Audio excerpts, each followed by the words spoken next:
जेव्हा भारत गुलामीच्या अंधारात बुडाला होता तेव्हा सह्याद्रीच्या कुशीत एक ज्योत पेटली.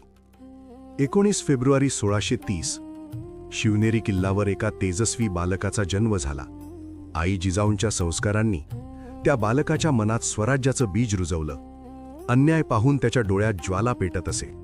1645 मध्ये रायरेश्वर मंदिरमध्ये त्याने घेतली शपथ, हिंदवी स्वराज्य स्थापणार.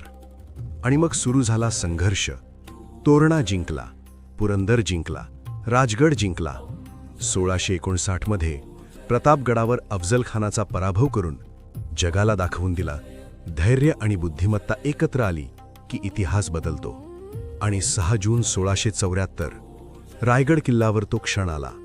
राज्याभिषेक झाला आणि भारताने पाहिला छत्रपती शिवाजी महाराज. ही केवळ राजाची गोष्ट नाही, ही आहे स्वाभिमानाची, धैर्याची आणि स्वराज्याच्या स्वप्नाची कथा. जय शिवराय. हर हर महादेव.